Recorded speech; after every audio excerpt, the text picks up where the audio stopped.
Prime Minister Albanese has joined world leaders at a formal reception at Buckingham Palace ahead of the Queen's funeral. Let's go live to Trudy McIntosh. Trudy, no cameras allowed inside, but this was a chance for the Prime Minister to brush shoulders with, as we said, I think it's the largest gathering of world leaders and dignitaries in history. Kieran, a big logistical operation, hundreds of heads of state, monarchs and also diplomats attending this state reception at Buckingham Palace. They were actually bussed in with the windows blacked out, including for our own Prime Minister Anthony Albanese. We can show you him arriving here. He arrived alongside other world leaders from the Pacific. You can see here, the camera zooms in to Canadian Prime Minister Justin Trudeau, but there's Anthony Albanese alongside the New Zealand Prime Minister and also Papua New Guinea's Prime Minister James Marape. Inside, the Prime Minister would have had an opportunity to brush shoulders with hundreds of world leaders, including potentially US President Joe Biden and the French President Emmanuel Macron, all in London to attend the Queen's funeral tonight, Australian time.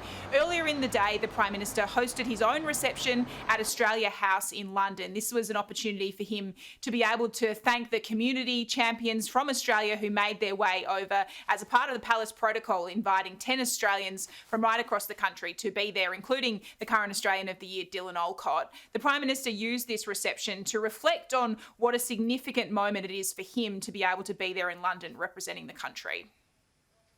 We are a part of a historic and momentous event, and it will be one of the honours of my life to have been the Australian Prime Minister during this period in which Australians, people across the Commonwealth and indeed across the world have paid tribute to the service of Queen Elizabeth II.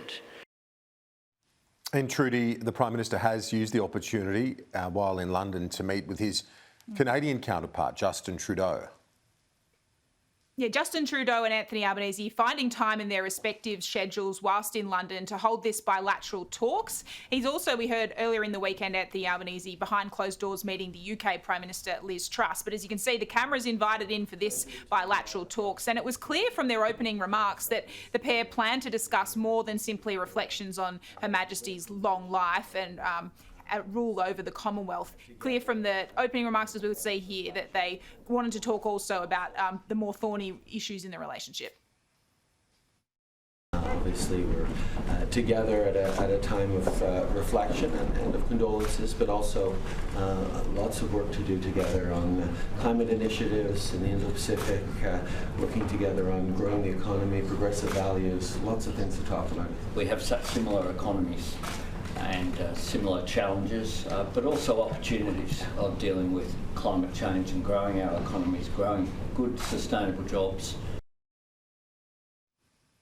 The Prime Minister and the Governor-General and their partners will attend the Queen's funeral tonight, Australian time. He won't then spend very long in London, expecting to fly straight back here to Australia before we do see this National Day of Mourning on Thursday with a public holiday declared, and there will be this memorial service for all the state and territory leaders and federal politicians here in the Great Hall of Parliament before Friday, Kieran. We do see Parliament return, but the day will be dedicated on Friday for MPs to give their condolences. Trudy, thank you for that. We'll stay in touch throughout the day and stay with Sky News all day as we bring you the key moments as they happen. Over the next few hours, I'll be live as the nation prepares to farewell the Queen. At 2 p.m, Laura Jays, live from Buckingham Palace, will bring you the final preparations in the lead up to the funeral. From 4, Paul Murray and Peter Credlin host a special preview. At 6, join us for a special ad-free broadcast of the Queen's funeral from our partners, Sky News UK, and then at 8 p.m, the funeral will begin. We'll bring you all of that live and uninterrupted right here on Sky News.